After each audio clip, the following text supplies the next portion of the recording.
When you think about what we've all been through,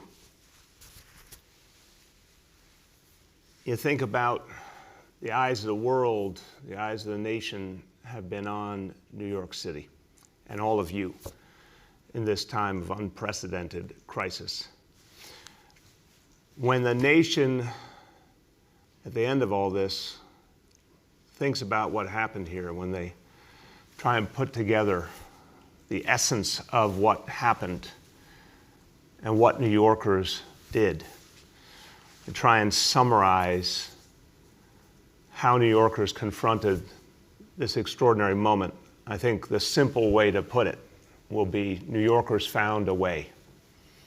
Through thick and thin, no matter what was thrown at you, you found a way.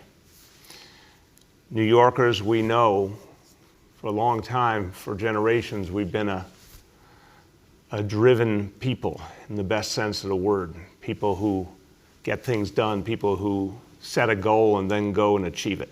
That's who New Yorkers are. It doesn't matter where you come from, how much money there is in your bank account. It's something we all have in common. And think about the way that folks, even against extraordinary adversity, found a way. Our teachers found a way. Our educators found a way to reach 1.1 million children without the benefit of school buildings and classrooms. Our entrepreneurs found a way to manufacture life-saving supplies and equipment right here in New York City, things that were not built here even just a couple months ago, now being produced in New York City to protect our healthcare heroes and our first responders. And those extraordinary frontline heroes found a way through the toughest circumstances to keep going and keep saving lives. You certainly deserve to know that your city government has found a way and will always find a way, and that's what I intend to do. And all of us here at City Hall and all the city agencies intend to do. So finding a way has taken many, many forms, I assure you. Sometimes things we didn't expect and help from places we didn't expect. I never would have expected that we would need to seek test kits for the coronavirus from Carmel, Indiana, but that's exactly what has happened.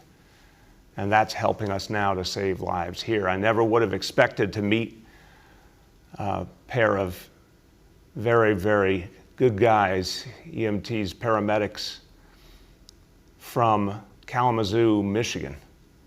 Drove through the night to come here and help out our EMTs and paramedics in their hour of need. Never, ever would have anticipated the Brooklyn Navy Yard turning back the clock and becoming a wartime factory again. World War II, it was a legendary shipyard creating the vessels that helped to protect us and save us. Today in the Brooklyn Navy Yard, wonderful people, from the folks who own the companies to the folks who are sewing the surgical gowns and making the face shields by hand, creating those life-saving products for our first responders and our healthcare workers. Never could have imagined any of it, but each and every time New Yorkers found a way. And there have been some areas where it was hard to find a way, to be very honest. Something I, like most of us, didn't know much about, surgical gowns, isolation gowns. When we came to realize how crucial they were to protecting our frontline heroes in the hospitals, we set about trying to find a supply anywhere in the world, only to find that it was very, very difficult. We needed this armor for our healthcare heroes, and we looked under every stone and obviously started producing them right here, but it was nowhere near the number we would need. Well, it often felt like we only had a few days before we were going to run out. That was the reality we were facing. But today, I am happy to share some very good news.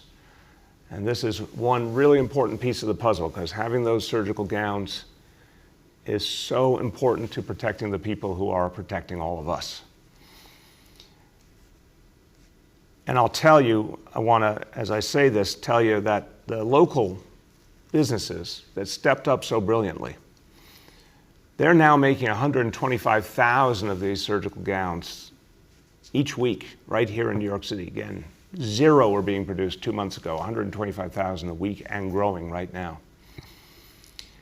And one company that was part of that, BCI Brands, they've been working closely with the city's Economic Development Corporation. One day, not so long ago, they shared a very important piece of information with the city. They said they had a sister factory in Vietnam that was capable of much greater production. The factory is called Viet Thanh Garments. And we immediately knew we needed this help. Again, we had to find a way, but it was not going to be easy. The logistics were not going to be easy. It was not like getting something from just down the street. This was going to be a whole nother endeavor. And the questions were many. How would we get the massive quantity of fabric needed to create the gowns far away in Vietnam? Could we get the planes put together? We literally had to find 747s to bring these products back. Could we do it all immediately, because the need was immediate? And I want to thank everyone at the city's Economic Development Corporation, because when presented with all these questions, some of which seemed extremely daunting, the answer to each and every one was yes, and they found a way. So we now have, for the first time in this crisis, a large-scale provider of surgical gowns for New York City. Over 1 million gowns are now on their way as we speak to the city.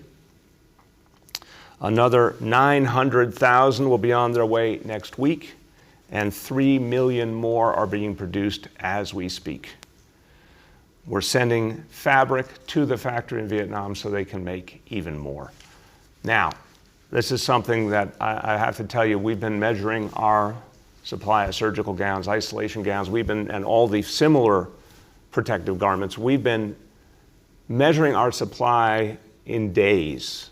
That's how tight it has been, whether we could even get through any individual week. But now, because we have this strong production right here, and because of this extraordinary partnership with the factory in Vietnam, we are now confident that we will have enough surgical gowns to get us to the middle of May. And that's, I have to tell you, compared to any other point in this crisis, that's the best we've been able to achieve. Not out of the woods for the long haul, more to do. And clearly want to emphasize to all the frontline healthcare workers, this is not the ideal standard. We're still operating at that crisis standard where we're providing the PPEs, but we'd like to provide even more. But at least for the first time in quite a while, we can say we have a secure supply for the weeks ahead. And now we can get the hospitals, the nursing homes, what they need on a much steadier basis. And that is very good news for protecting our heroes and helping them save lives. Now, another place where we had to find a way was when it came to testing. Testing, this has been the central issue during this whole crisis. The absence of testing from the beginning, the fact that testing is still so hard to get now, and the unclear, as a charitable term, the unclear role of the federal government, the absence of the federal government as the driving force throughout this whole process when it comes to testing. Remember, testing is how we get to that next phase. Testing is how we get out of widespread transmission of the coronavirus and on to the next phase where we can start to get life back to normal. Testing is key to everything. So, for so long, the testing we had was very limited, and the focus had to be on saving lives in the hospitals, on protecting our healthcare workers, knowing who had the disease, who didn't, who needed to get home or get treatment, who was able to stay at work, and the same with our first responders. But in recent weeks, the last couple of weeks, we finally had the testing capacity and the personnel and the PPEs to actually go out and do community-based testing the way we want to do a lot more of. We finally are getting this to grow into something much more important and bigger at the community level. So just a few weeks ago, there were literally no sites that weren't attached directly to a hospital. Now, there are 11 community sites open. 8 at health and hospitals clinics all over the 5 boroughs, 3 at New York City Housing Authority sites. And those 3 sites are now open at the Jonathan Williams houses in Williamsburg, at the Woodside houses, Woodside, Queens, and St. Nicholas houses in Harlem. So that has been a big step forward. We're now going to go a lot farther.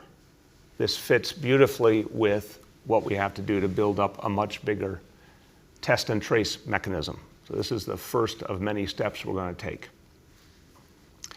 I'm also pleased to announce there will be new sites opening as part of this community testing initiative.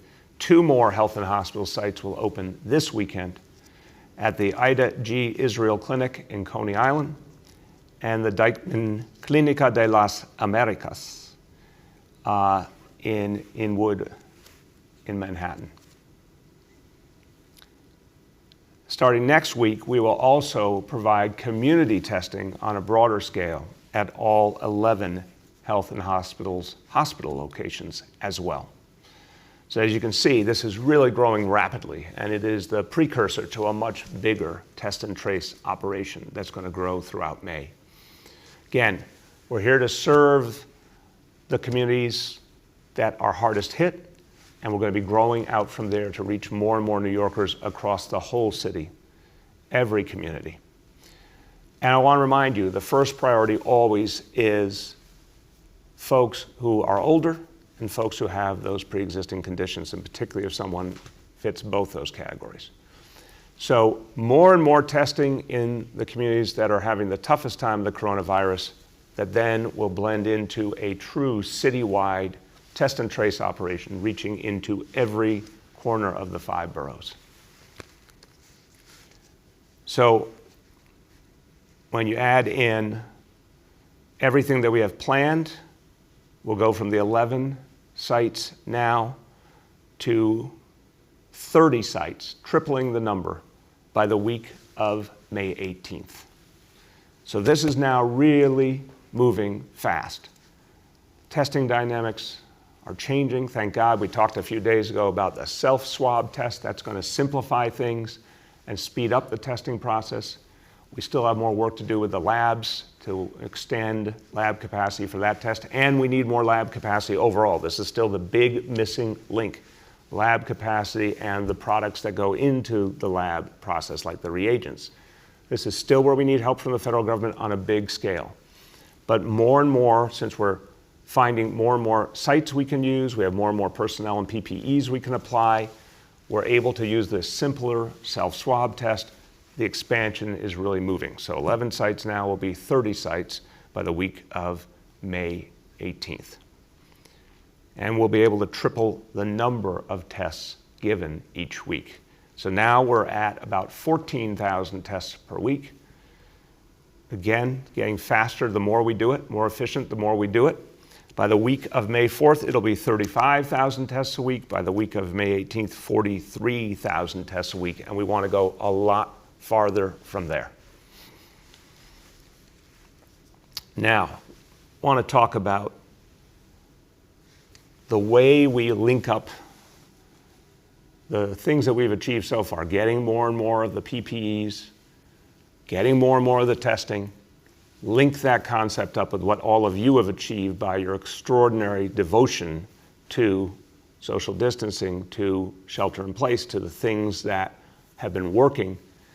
Another piece of this that has clearly been working is face coverings. Talked about this weeks ago when the evidence came in that it was time to tell New Yorkers everyone needs a face covering outside.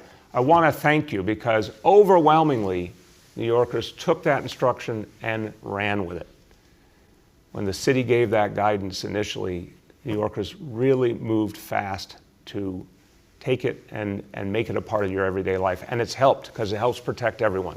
And again, face coverings means a scarf, a bandana, anything you can create at home, not a fancy medical grade mask, just anything that you can create at home. A lot of people are getting, masks from a hardware store or something like that. Whatever just keeps your nose and mouth covered. People have been doing this really, really well, but we know there's some people that still don't have a face covering, need one, or some people that need to be reminded energetically that this is now a rule that everyone needs to follow. So with more folks going outside, the warmer weather coming, we want to keep limiting the time outside as always. But we know as it gets warmer, people will come out for their exercise. That's fine. Get your exercise and get back home. We want to keep people safe. Everyone needs to have a face covering on. Now, a place where you particularly have to be attentive, and I want to remind people these rules. When you go into a grocery store, a supermarket, a pharmacy, you have to have that face covering on. You have to. You have to do that out of respect for your fellow New Yorkers. You have to do that to help protect everyone. Remember, when this disease is not spreading, it's also protecting you and your family, everyone you love. That face covering helps reduce the spread of the disease. So, you need to do that. And if you don't do that, you're actually putting people at risk. And if you don't do that, we've made very clear to the owners and managers and employees of those grocery stores, those department stores, those supermarkets, those pharmacies, that if someone comes in and is not wearing a face covering, of course, it's great to remind them, hey, you don't have your face covering on, put it on right away, please. If someone doesn't have a face covering with them or isn't willing, they need to get out of the store. Let's be abundantly clear. We've said, and the city will back them up. And if the store owner or manager needs support from any city agency, including NYPD, we will be there right away. No one goes into a grocery store, a supermarket, or a pharmacy without a face covering on. If you try to, the people in the store have every right to send you right back the other way out. And we will back them up 100%. So again, really clear rules, let's all follow them. It's just for the protection of everybody. Now, again, want to make it easy for people to have face coverings. So we're going to start to give them out free in our city parks. We know it's going to get warm. We know people are going to go to the parks. Again, want people to keep some real limits on that, but I want everyone to have a face covering. Sometimes someone just forgot it at home, that we understand. Some people are having trouble finding one. Okay, we're going to start giving them out for free. So 100,000 will be given out starting this week, and we'll keep going from there. We're going to focus on parks where we expect a lot of people to be. We're going to focus on communities that have been the hardest hit by the disease. Anyone wants to know where these face covering distributions are going to be, you can go to nyc.gov/face coverings. Now, social distancing has been absolutely crucial. It's working. And another type of heroism has been the quiet heroism of so many of our city employees who have been out there, our public servants, educating people, reminding people that it was really important to practice social distancing. It took some time. It's not normal for New Yorkers. We understand it. It's taken a lot of adjustment, but a whole lot of our city employees have been out there doing a great job educating people, very persuasively reminding them that this has to happen. The NYPD has been in the front line of that effort. I want to thank all our officers who are doing that work and all the members of all our agencies who have been doing that work. Look, we know this isn't easy sometimes, and it certainly wasn't what people thought would be part of their regular job, but we need it, and it's making a big difference. So NYPD's been in the front line of this. We're going to bring more and more other agencies to this effort. We now have over 1,000 non-NYPD city workers who are being assigned to patrol parks and public spaces. They're from the Parks Department, the Office of Special Enforcement, Sanitation, Fire Department, Environmental Protection, and the Sheriff's Office. So this is a big group. A lot of them have been out there already. More will come. And we're going to keep building this ability to be out there in public spaces, educating, patrolling, but also enforcing. At the same time, these public servants will have a lot of face coverings with them, and they'll be able to distribute them to anyone who needs them for free. Every time we give out these face coverings, I emphasize it will be for free. And they'll be distributing 275,000 face coverings starting this week. So it's going to be really easy to get a face covering, and everyone needs to stick with using those face coverings all the time when you're outside. Now, let's talk about some good news for the heroes who have been doing so much for all of us, our healthcare workers, our first responders. Something very good happened earlier on in this crisis, and I want to thank everyone at City Bike. They created something called the Critical Workforce Program. They gave first responders, transit workers, healthcare workers a free month of membership, and 5,500 of them signed up and took advantage of that and were able to get around using City Bike. I want to say with great appreciation that City Bike is now expanding this to a 1-year free membership, and it will be offered to an even broader set of essential workers. I want to thank folks at Citi, which provided, and MasterCard, both Citi and MasterCard have provided tremendous support, $1 million to fund this program. This is going to be fantastic for helping people get around who need this alternative.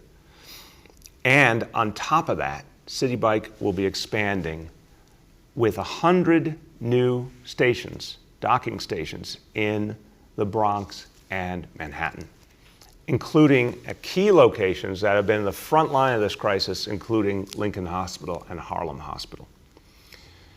And it will help everyone. These new stations, of course, will be open to all, and they'll give more and more options to more and more people. So that's a great, great step forward. I want to thank Lyft, which is a company that now owns City Bike. This is a great step forward. Thanks to everyone at Lyft. Thanks to everyone at Citi for investing in this program. And again, MasterCard as well for investing in this program. We appreciate this initiative. This is going to make a big difference. And while I'm giving some thanks out, I'd like to thank some more organizations that have, and it's just wonderful when people step up for New York City. And it really shows that a lot of people, a lot of organizations that have for a long time benefited from their connection to New York City are remembering that and honoring that and stepping up for New York City. And we are very, very appreciative. First of all, our friends at the NBA have donated over 1,000 N95 masks and 30,000 surgical masks. We thank them for that. American Eagle has donated 175,000 surgical masks. That's fantastic. And the Consulate of Egypt has donated 200,000 surgical masks, 3,000 protective suits, and 2,000 surgical gowns. We are very, very appreciative to all. Now, that's in the category of the protective gear. There's been some other great donations. AT&T donated $100,000 to our Food for Heroes effort through the Mayor's Fund. Fresh Cosmetics has donated $205,000 worth of personal cleaning products to our health and hospitals locations and to the isolation centers working on behalf of our homeless New Yorkers. And Facebook, this is really fantastic. Facebook is helping out our small businesses that are going through so much right now. We need bigger businesses to step up to help our smaller businesses. We need philanthropies. We need all the support we can get. And most especially, we need the federal government to keep stepping up and putting real money into supporting our small businesses. But this is a great example, and we're going to be doing more and more of this to get in every conceivable source of support for small business. Facebook has launched a $6.5 million grant program for New York City small businesses specifically. And it is help our small businesses richly deserved. I want to thank everyone at Facebook. This is a great initiative. Any small business owner wants to apply can go to facebook.com/grants4business. Now, on that same note, obviously, the key here is the federal aid. And we know the first round of the federal support for small business, the Paycheck Protection Program, it did not work as planned on many levels. A lot of big businesses tried to usurp the money. It was a hard process to make sense of. A lot of businesses couldn't get their applications in time. A lot of businesses didn't have the relationships with the banks that made it easier. There were a lot of problems that came up in that first program. Granted, it was an important program. It was put together quickly in a crisis. But the good news is that, especially through the leadership of Senator Schumer, Speaker Pelosi, Congressmember Nydia Velázquez, the Paycheck Protection Program got replenished with $310 billion and made more available to businesses that don't have those traditional big bank relationships, businesses that use local credit unions, more smaller mom and pop businesses, community-based businesses, businesses in communities of color. A lot was done to improve the program. So $310 billion, an astounding amount of money, but we need to make sure it goes to New York City small businesses. It's going fast. So again, every small business will need that help. If you haven't applied, apply immediately. Go to sba.gov for the Small Business Administration, sba.gov. That's where the federal application is. Get it in as quickly as possible. And as I announced, any small business that's having trouble navigating the application process can call 311. And our team at Small Business Services and other agencies will help small business owners to navigate this process. But we've got to get these applications in right away to help our small businesses. So please pick up the phone if you need help. Now, let's go to the daily indicators. This is what we talk about every day, and so important to track them all together. And so today we have a very good day. We don't have a perfect day, but a very good day. And again, I constantly see progress here because of everything you're doing. I want to get to those days where we hit all the notes and keep hitting them. But overall, we still see real progress. So daily number of people admitted to hospitals for suspected COVID-19 down 136 to 129. So small amount of progress, but still progress. Daily number of people in ICUs across health and hospitals for COVID-19 down 734 to 705. Percentage of people testing positive citywide down 23% to 22%. Again, small progress, but progress nonetheless. Public health lab, this is, again, the toughest measure in many ways, went up, not by a huge amount, but it went up 29% to 36%. So overall, a good day, overall moving in the right direction. Keep doing what you're doing because it is clearly working. So I'm going to close in a few words in Spanish, and then we'll turn to our colleagues in the media, but just want to come back to that notion of finding a way. Again, it's a very New York City idea. It's a New York City way of life. You know, New Yorkers for generations have known how to make something out of nothing, how to take what looked to be impossible odds and turn them around. It's happening over and over and over again in this crisis. It's been amazing to watch. My respect for all you was intense before this crisis. It has grown even more because I've watched this city somehow fight back this disease and do it with an incredible strength and a compassion for each other. That's what New York City is all about. So we're going to find a way, and I can tell you what we're all going to do here at City Hall. One way or another, we're going to find a way to get more testing. We're going to find a way to create the biggest testing and tracing program this city, this nation has ever seen. One way or another, we're going to get those supplies, that equipment that protects our heroes. We will find a way. We will find a way to restart this city, and we will find a way to recover, and we actually will find a way to come back in many ways stronger and fairer and better. I have absolute faith in the people of this city.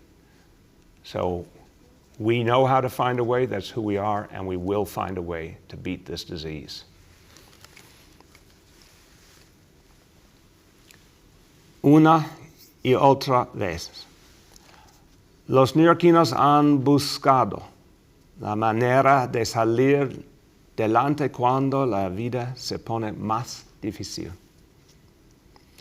Y esta ciudad también sigue buscando más formas de proteger a nuestros héroes y hacer más pruebas de coronavirus en las próximas semanas.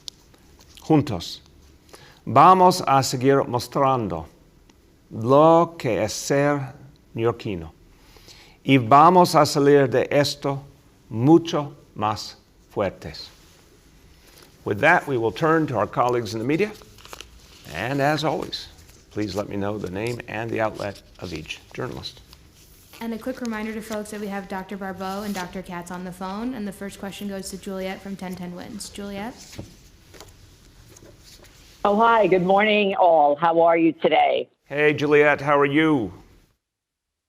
I'm okay. So I have a question. I seen and reported a chronic rat infestation. It has been a swarm of rats coming out of the sewer and crawling on garbage bags left on the street on 6th Avenue. And I was informed by 311 and then the health department that pest control teams are not responding to due to social distancing regulations. Now, I don't know whether you've seen the situation in New Orleans where the rats are out in the streets in droves. So why isn't pest control responding? And are you concerned about a rat problem getting out of control here? Juliet, thank you for the question. I have to say it's a very graphic question, but thank you. As New Yorkers, unfortunately, we know way too much about rats, and we are certainly not going to ever let it get to be a worse situation. We're going to fight it back. Look, in the beginning of the crisis, Juliet, a lot of the normal way we did business had to be changed. Remember that for weeks in March going into the beginning of April, it looked like this was going to become an even deeper healthcare crisis, and everything was about making sure the disease didn't spread, making sure we were really forcefully keeping people inside to the maximum extent possible. And we had to be smart about our public employees because everyone that could be kept in and could socially distance, we had to do that. But now we have a situation that's improving. We got still a long way to go, but we have a situation that's improving. So we cannot let that situation with the rats you described get out of hand, and we will address it head on. I'll follow up today with the health department. We'll assess the right way to address that while still being mindful that we have to use only the minimal amount of city personnel while still trying to keep everyone in who we can. But we're certainly going to address that problem. Next is Andy from the Gay City News. Andy? Yes, hi, Mr. Mayor. Good to see you. How you doing, man? Yeah, I'm okay. I'm 66 and overweight, but we'll hope to get through this. Two questions. You've proposed a rent freeze and renters being allowed to use their security deposits for rent, but the Rent Guidelines Board has always had the legal power to lower rents. The group Housing Justice is calling for a 3% decrease in rents, a rollback given the severity of the crisis. Might this not be the time to roll back rents? And second, the United States Navy ship Comfort, the hospital ship, is going back to Virginia. What then is the need for Franklin Graham's Samaritan's Purse in Central Park? And are you at all concerned that they've been filming dying patients and using them in their fundraising ads on television and online and proselytizing for their religion while caring for the patients? Well, Andy, that one, this is the first time hearing anything like that, and I would be deeply concerned if that was happening. I mean, look, when we all first heard about a field hospital near Sinai Hospital, it was in a moment where the disease was growing rapidly, and it was part of an effort to provide more and more care for people as this situation got worse and worse. And honestly, when I first heard about it, I had no idea about the history of the organization. The more I learned, the more concerned I got. There have been a number of efforts to make clear, and I want to say everyone at the hospital has been very clear about this, that no discrimination was acceptable in any way, that everyone who worked there had to serve anyone and everyone equally, and from everything I've heard, that was enforced.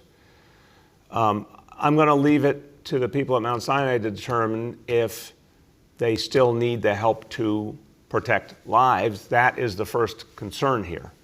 And whether that whether that field hospital is still needed. That's something I want them to first pass judgment on. But on the question of using footage to promote an organization that clearly has exclusionary values, I would be very concerned about that. And I would ask that Mount Sinai lay down the law about that and make clear that that's not something appropriate. They came here in principle to help save lives. That is good. That is something we all agree on. But we do not want to see the experience here in New York City used in some way to proselytize for any kind of exclusionary values. On the question of the rent, look, rent freeze to me makes a lot of sense given what people are going through. The Rent Guidelines Board needs to look at the sheer totality of what tenants have experienced. It's overwhelming, it's unprecedented. The only comparison is Great Depression. The people who are hurting the most in this equation are the tenants. I am certain a lot of landlords are going through a lot too, especially smaller landlords. I don't belittle that at all. But rent freeze is the way to go because it protects the interests of renters, but also recognizes that the buildings have to keep running, and renters need that too. So that, from my point of view, is the right balance to strike. I certainly think the Rent Guidelines Board should consider all the facts. If there's other proposals on the table, they should look at them, but I think the balanced approach is a rent freeze. Next is Julia from the Post. Julia. Hey, good morning, Mr. Mayor, and to everyone else on the call. Just two questions. One, Brooklyn Borough President Eric Adams said yesterday that the city needs to create a bereavement committee to deal with the surging deaths due to the coronavirus that would bring in more funeral directors, morgues, MEs, and clergy to assure the deceased are treated in a dignified manner. That's after police found dozens of bodies being stored in unrefrigerated U-Haul trucks outside of Brooklyn Funeral Home. And then secondly, you mentioned the ramping up of testing. I was looking for an update of New York City's homegrown testing effort, given that it's now April 30th, and you said it would start producing 50,000 tests a week at the beginning of May. Can you say what labs, universities, or other companies are involved? Yeah, that testing effort is moving forward, Julia. I'll confirm with folks. I don't have all the details in front of me now, but I got an update yesterday. It's definitely moving forward aggressively. And we will be able to confirm very shortly the exact participants in it, but they're doing good work. We'll get that out. On the proposal by Borough President Eric Adams, I think it's a good idea. Now, this horrible situation that occurred with the funeral home in Brooklyn, absolutely unacceptable. Let's be clear about this. Funeral homes are private organizations, private businesses. They have an obligation to the people they serve to treat them with dignity. I have no idea in the world how any funeral home could let this happen. The city historically does not have a direct working relationship with funeral homes. They are regulated by the state of New York. So it's not an area that we work with a lot. But again, we all have to work together to solve problems. I don't understand in this case, if the funeral home, I heard something about a driver didn't show up or something like that. Why on earth did they not either alert the state, who regulate them, or go to their NYPD precinct and ask for help? Do something rather than leave the bodies there. It's unconscionable to me. So we will all work together. And I think what Borough President Adams has said is smart. Get everyone talking to each other. Bring in our clergy, who obviously bring so much perspective about what families need in this moment. So I think that's a good idea, and we'll find some way to create something like that, get everyone communicating and working together. Henry from Bloomberg is up next. Henry. Hello, Mr. Mayor. Good to see you again. I'm going to go back to the question I really asked yesterday because I think it got deflected into the problems with social distancing and that incident in Brooklyn with the funeral for the rabbi. And the question that I'd want to focus on is, how do you assess the risk to New Yorkers in trying to come back to some semblance of everyday life, whether it's playing a game of tennis, whether it's shooting foul shots on a playground, whether it's just meeting up with your relatives for some kind of social interaction. When does the city decide to give New Yorkers some kind of break, some kind of relief? And of course, overriding this whole thing is the question of opening the schools at a time when we're getting contradictory evidence of whether kids are contagious or not, whether they spread the disease. There are conflicting studies on that, whether asymptomatic kids spread the disease or not. How do you intend to go about assessing the risk and making a move back toward the life that we knew 6 weeks ago? Yeah. Well, Henry, very fair, good question, very real world question. I appreciate that. First of all, we are going to get back. The how and the when are still unclear, and the facts are not all in, and the science is still, we need a lot more scientific understanding of this disease to get to the point where I would say we are fully normal. And obviously what we all pray for, a vaccine, and even better, a cure. But I think the way you put it's important, sort of thinking about the stages, thinking about the things that might be more appropriate to do or less dangerous to do versus other things. So first of all, when I think of schools mean a lot of people in a close space. It's just the reality. This is New York City, 1.1 million kids in our school system. I saw a picture a few weeks ago of preschool in Denmark. I think they were the first country in Europe to try and bring back at least education for the youngest kids. And the picture had a big open space, a big open yard, and a few kids, and they were distanced. And I thought, that's wonderful if you're in Denmark, but that's not what we have here. We have schools, so many of them, that are just filled with both kids and adults. And in fact, we've been building a huge number of new schools all the time because in many of our communities, we still have overcrowding in our schools. So the notion of bringing back school, to me, that is one of the most sensitive decisions because it inherently means putting a lot of people in the same place. And I think it's absolutely right to say that can't happen until September. And it's going to take a lot of work to get it right for September. But that's the right goal.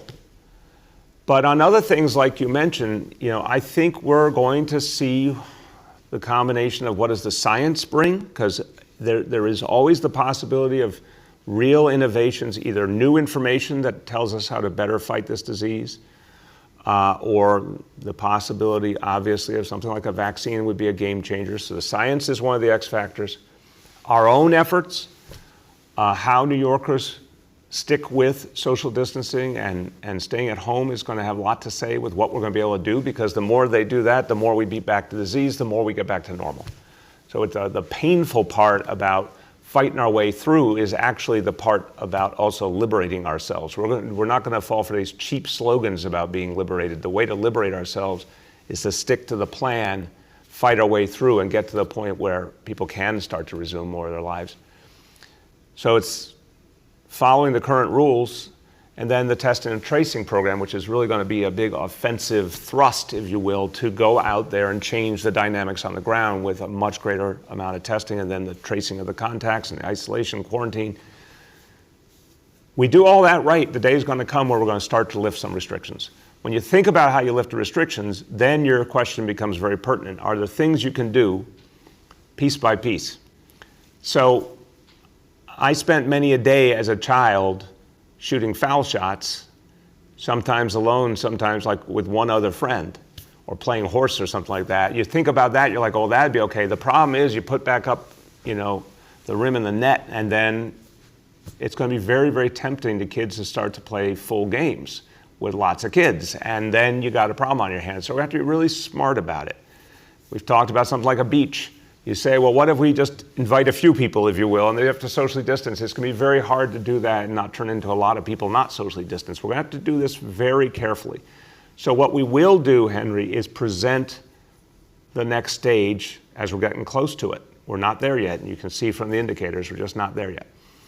But when we get close to the point we can do some loosening up, we're going to literally delineate what it's going to be. And it will be do some, a little, try it, see if it works, and then try and do more. But stage by stage, piece by piece.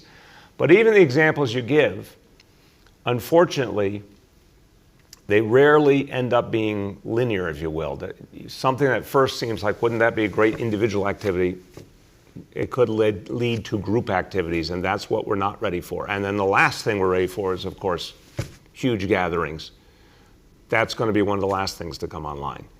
We're just going to have to do this in stages and be disciplined, and the indicators are going to tell us when it's time for that. Marcia from CBS 2 is up next. Marcia? Good morning, Mr. Mayor. How you doing today? Good, Marcia. How are you?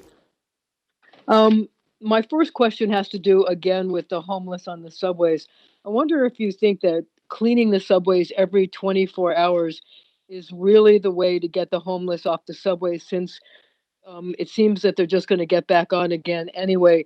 I wonder if the solution is to send teams of outreach workers and NYPD cops to each of the 10 end-of-line stations you spoke of every night to try to convince them to leave the subways and get into some form of shelter or hotel.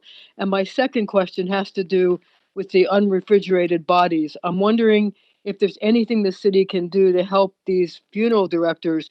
I don't know whether there's anything like a portable crematorium, or you can do more temporary burials at Hart Island, but something to relieve this burden that they're all facing. Yeah, Marcia, look, I always am very careful when I speak about this very sad topic, and I don't go into a lot of detail. But my strong impression, I've asked this question a number of times, is that the funeral homes know that there's a lot of support available if they need it overwhelmingly. They've been doing their job under tough circumstances. I think this was aberrant. I think this horrible incident, which again, I think is unconscionable. I just don't understand how they let this happen. But that funeral home shouldn't have let it happen. Like I said, if they really were out of options, they should have called the precinct and we would have found some way to help them. But I do not see that as a widespread reality. They've gone through a lot, but they've managed to keep providing support for people. Overwhelmingly, the funeral homes have done a very admirable job in this tough situation. So I do not get the sense that those kind of extraordinary measures are needed. We will support them any way we can, and we'll keep watching for what they need. But I think they're doing a very admirable job, the vast majority of them. On the question of the subway, yeah, the idea that I absolutely believe in is the combination of NYPD and homeless outreach workers. It's proven to be very, very effective, both above ground and in the subways. But the problem has been when homeless individuals are able to just go back and forth all night on the same train. We've got to disrupt that. What I proposed is have those 10 key stations shut down in the overnight hours, have a shuttle bus instead. And that's exactly when we would surge NYPD and outreach workers to those places when the last train comes in, and deal with all homeless folks who are there and just use every tool we have to convince them to come into a safe haven and stay in and not go back to the street.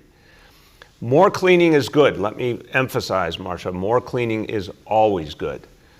But I think the notion of the disruptive strategies, this is what we really believe in, to encourage homeless folks not to follow the same old pattern they've been following bluntly for decades, but to recognize that a lot of help is there for them, and we're going to provide them whatever it takes. If some need mental health services, some need to kick a drug habit, need substance abuse services. Some of them, if there's just enough conversation, enough trust building that they can be safe in a safe haven, and get medical care, get food, they will become convinced to come in. And I'm absolutely convinced we do that enough times, we're going to change the reality of homelessness on our streets once and for all. Dave from ABC7. Dave. Hey, Mayor. How are you? Good, Dave. How you been?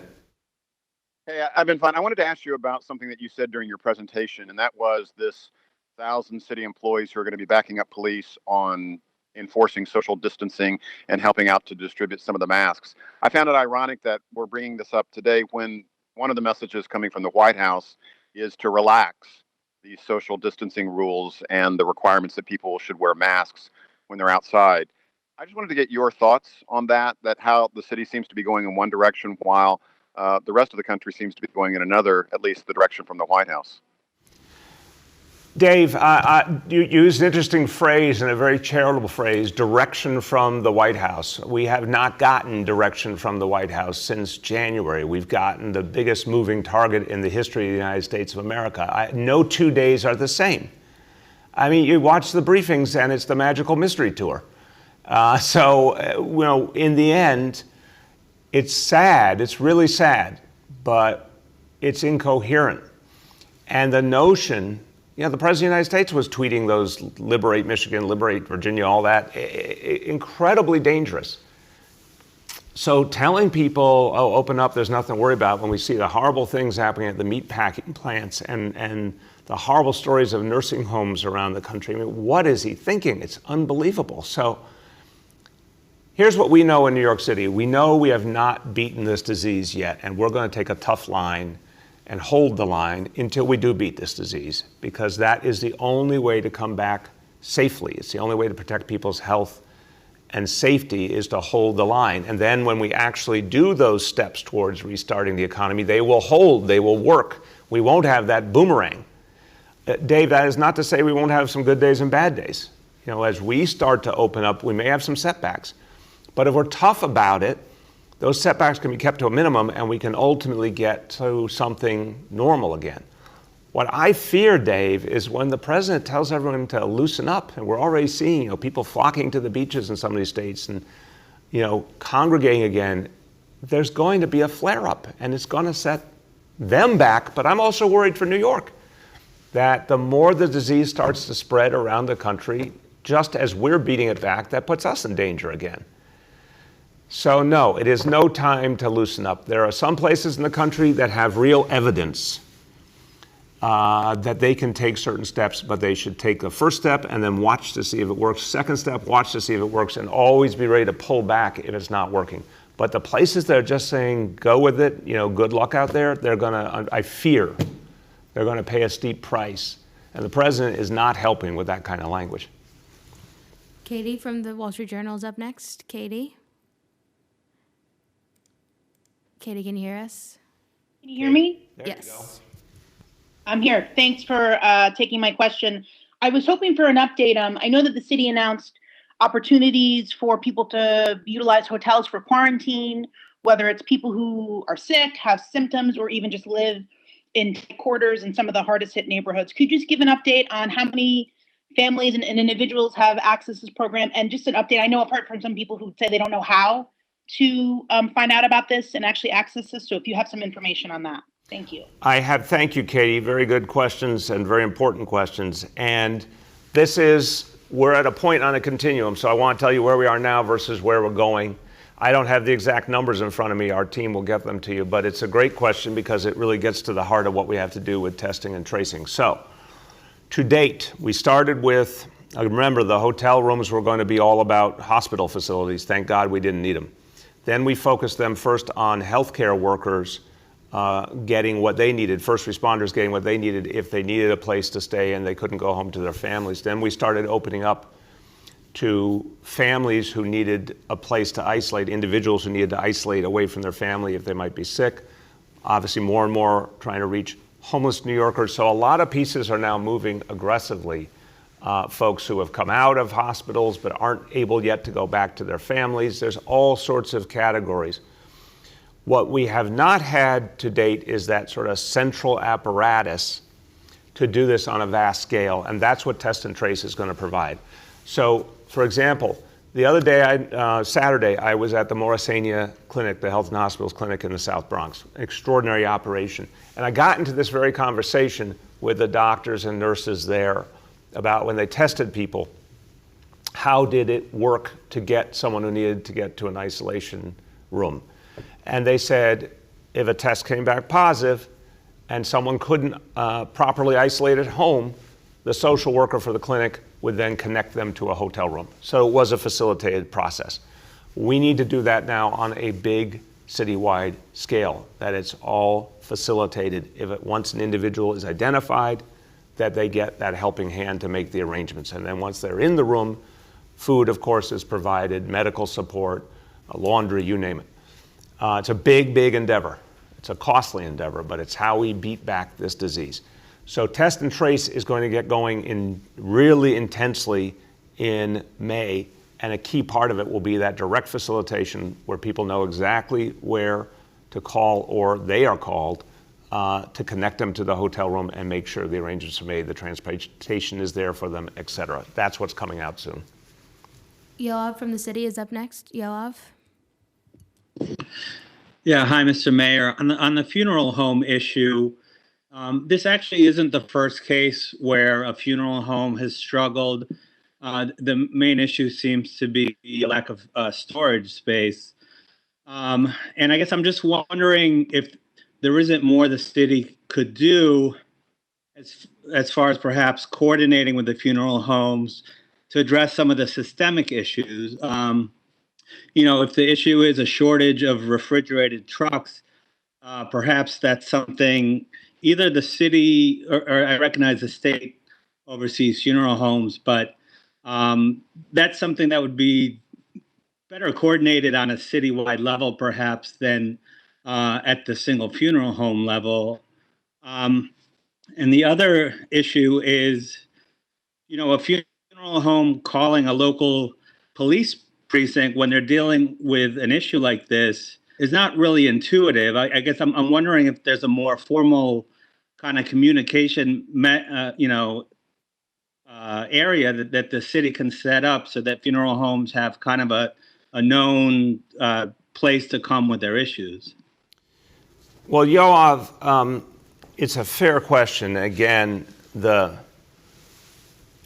remember, this is something that when this crisis began just weeks ago, this was not an area the city had relationships in. I mean, the places that we don't regulate, it's not surprising to you, we just don't have those natural relationships. And we've had to start working with the funeral homes. And in fact, there has been a weekly call with funeral homes and city personnel to go over the support the city was providing and to go over what the latest rules and ideas for dealing with the situation were, and to also offer an opportunity to deal with any problems they were having.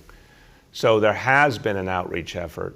There definitely is a substantial amount of refrigerated trucks available. The fact is, what I was trying to say about the police precinct is, if for whatever reason this funeral home had not had contact with the city or didn't know how to turn to the state folks they deal with or whatever, anyone in just a human crisis like that, Yoav, I don't think it's so mysterious at all. If you were dealing with a horrible crisis like that, it was true that the funeral home had something break down and they couldn't deal with the situation. And you're talking about, the deceased, the loved ones of, families. I'm sorry, it's not hard to figure out if nothing else is working, call the NYPD. It was an emergency situation. So I'm very disappointed they didn't do that.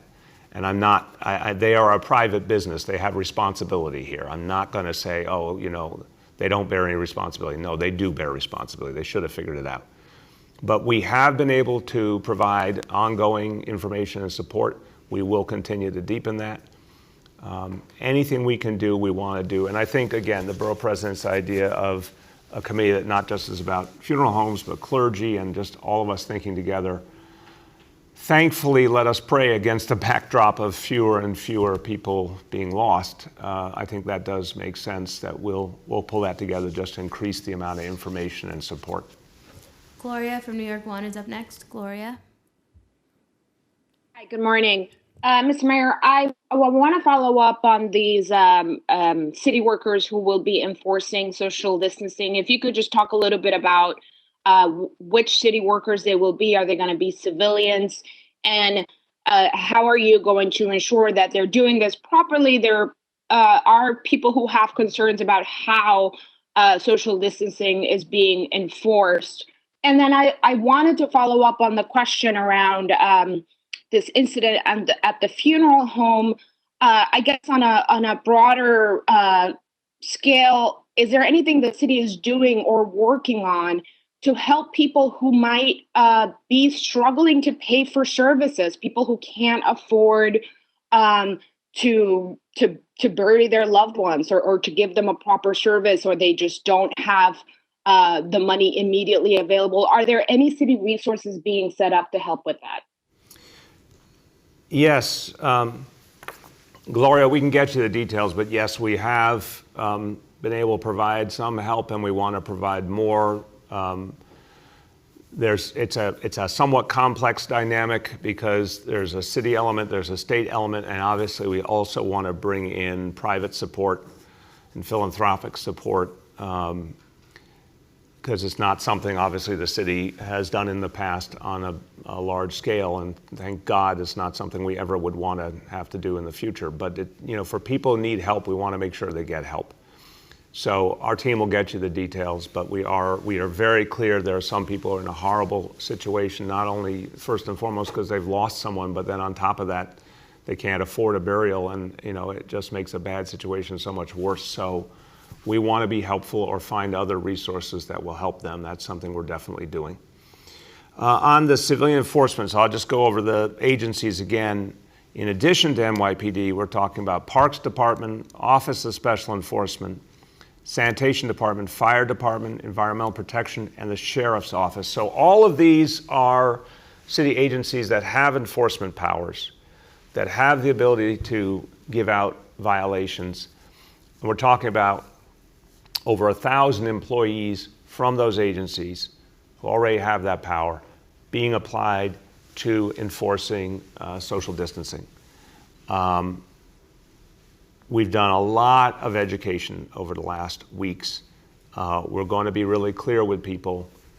Immediately move. Do not in any way, shape, or form hesitate. If you are not doing something right, you got to stop immediately. Otherwise, there will be enforcement and there will be violations given, period. So these workers are going to play a crucial role in that effort, augmenting all the efforts of the NYPD. And then we're going to be doing more and more to help people in the process, like giving out the free face coverings. So I think it's just constant education, making it easier with the face coverings, but then a whole lot of enforcement and showing that, at this point, it's time for people to be really clear. We have got to stick to social distancing if we want to get through this. Folks who don't practice social distancing are prolonging this crisis, and we certainly will not allow that. Anna from the Daily News is up next. Anna. Hi, Mr. Mayor. Two questions. What is the current citywide testing capacity for daily testing capacity? You said last week it was about 11,000. And then on the issue of the bodies of coronavirus victims, it's my understanding that the city is temporarily freezing these bodies, but that if a funeral home collects the body, they cannot give it back to the ME's office. So I'm just curious if there are any circumstances in which a funeral home collects too many bodies, like without realizing that they're going to go run out of space, they could then go back to the ME's office and say, hey, can you please take these bodies off our hands, even though you already released them to us? Because, obviously the city is providing the freezing, so I don't understand why that wouldn't add into the dynamic. Yeah, Anna, respect the question. I know you're trying to get information legitimately. I'm just not going to answer any more questions today on this topic. I do not think this is what we should be focusing our public discourse on. I'll have the team get you the answers, perfectly legitimate question, but I'm sorry. We are here to talk about addressing this disease and moving the city forward. And I just don't know the details on the question that you're asking. On the testing, we'll get you the latest numbers. They're evolving for sure. The fact is that we are seeing some good things happen. More test kits because of the relationship with the company in Indiana, soon with our own local production. More options now that we have the self-swab method. We've seen some improvement in lab capacity, but this still remains the big X factor now. How much more lab capacity can we get going? So that ability to do more testing each day is growing. I'll get you the latest on what the daily number is. Aaron from Politico is up next. Aaron. Hi, Mr. Mayor. About the masks and the social distancing enforcers. First of all, the masks, if I understand it from the governor's order, are in fact mandatory. So are these, is the city actually going to be enforcing that you have to wear a mask? You know, I know some people don't have them, but there have been complaints about runners, for instance, just choosing not to wear them, or other people just not wearing them. So if people just don't want to wear one, what is the city going to do in the absence of a fine? And then also, you said yesterday there weren't any more warnings, but you said that applied to large gatherings. I think you said hundreds, but you also said thousands. Can you specify what's the threshold for when there's no warning and you go straight to a fine versus when you tell people to disperse? And finally, what kind of face coverings are they? The cloth that you're giving out, or what are they? We'll get you the details on the type of face coverings. We've certainly used bandanas in some cases, and those the type of masks that are not the medical kind, but the ones for other uses. But we'll get you the details on that. So on the question of face coverings, I'm going to keep using the words face coverings because I want to never confuse people. You know, the N95s and all the medical grade masks, that's one thing. Face covering, again, could be something very informal, but it still does the job. I'll go over again the exact details of the state rule, but my interpretation is that everyone should be wearing a face covering when they go outside. We're going to remind people of that. We're going to provide them to people for free, as I said, in terms of grocery stores, pharmacies, supermarkets. Those are private spaces. They have every right to eject people or not let people in who don't have the face coverings, and they should do so, and we will back them up. But I think at this point, everyone should be wearing a face covering. But we can come back to you on the exact interpretation of the state mandate. The central focus here, I think your question puts it in the right perspective. The first focus is no large gatherings. But gatherings in general are unacceptable. I used the point about hundreds and thousands to say that's not even close. If you even think about that kind of size gathering, you're so far over the line, there's just nothing to talk about here. We've been at this for 2 months. Let's get real. Anyone who thinks about planning a large gathering or facilitates a large gathering or participates in a large gathering is really taking a chance with their own health and everybody else's health. So, you know, certainly anything, if you're talking 100 or above, there's just nothing to discuss. You're going to get fined. And if you resist, you're going to get arrested. When it gets lower than that, it's the same concept. In a smaller gathering, let's say it's a few dozen people, that's not acceptable either. You have a situation there that if the police or the other enforcement agencies are walking up and people immediately disperse and stay dispersed, great. You know, that's what we want. But if people try to stay together, they're going to be summoned, and if they resist that, they're going to be arrested. So those are the things, the gatherings are the most dangerous of all sizes. And then just enforcing regular, clear social distancing, which is a lot of times a reminder to people. And I think that's mainly what people need. I think the big break line is when the difference between individuals who just need reminded to, you know, get that 6 feet and stick to it versus when people have made the decision to come together in groups. That's a pretty affirmative decision at this moment in the pandemic. And that's what will not be accepted. Last two, Todd from AM New York. Todd. Mr. Mayor, sorry I missed you Tuesday night.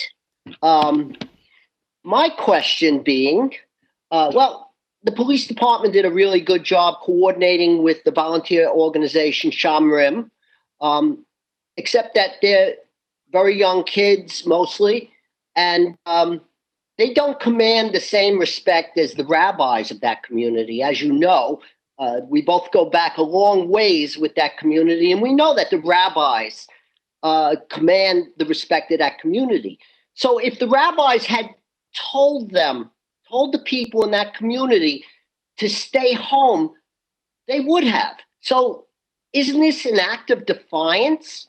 Isn't this something, did your administration speak to Rabbi Niederman or any of the rabbis there and ask them and get an affirmative answer that they would encourage people to stay home?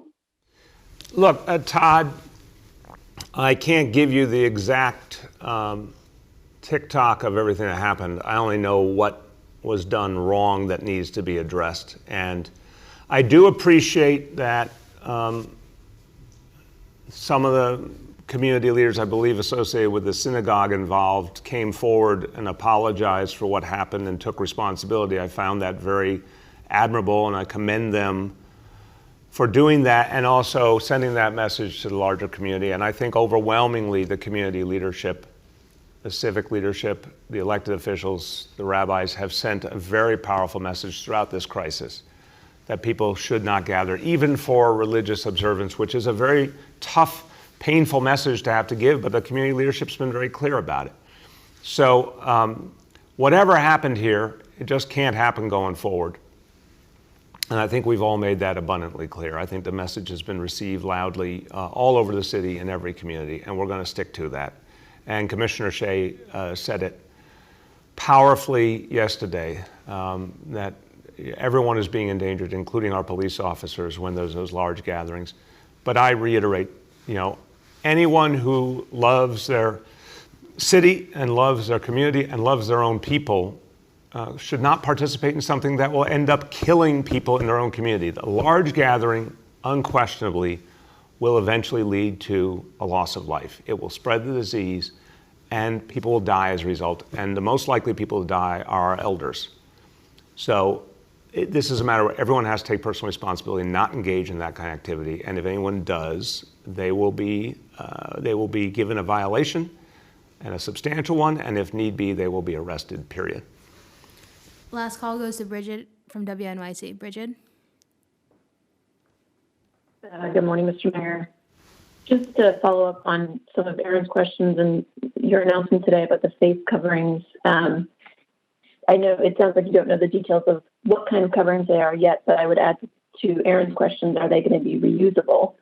I wanted to clarify if the 100,000 that are being distributed at city parks are part of that whole 275 number, the 275,000 that you announced. And is this a one-shot? Is this the city's going to distribute these 275,000 and that's it? Or are you looking to procure or get donations for more to continue distributing them more widely, since obviously there may be many more people who need them?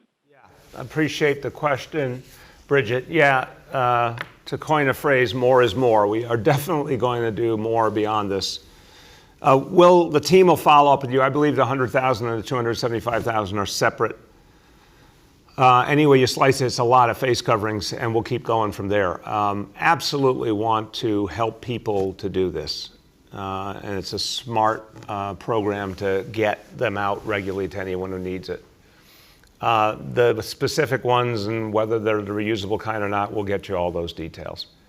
But I think the bottom line here is it's just, look, once we announced this originally and said the evidence was now in that it was important for everyone to use a face covering, what I want to be really clear is we said that doesn't mean anything elaborate, and that doesn't mean the kind of fancy mask that the medical personnel used. This was literally something as simple as a bandana, a scarf, take a piece of cloth at home, build your own, create your own, express yourself. That's still true. It does not need to be elaborate to be effective. So I want to keep telling people to do that because it helps a lot. But we will make this supply available, and then we'll keep going from there, because anytime we can make it easier on people. I know sometimes people go out, they forget it. That's understandable. We're human beings. We want to make it easy in every way we can.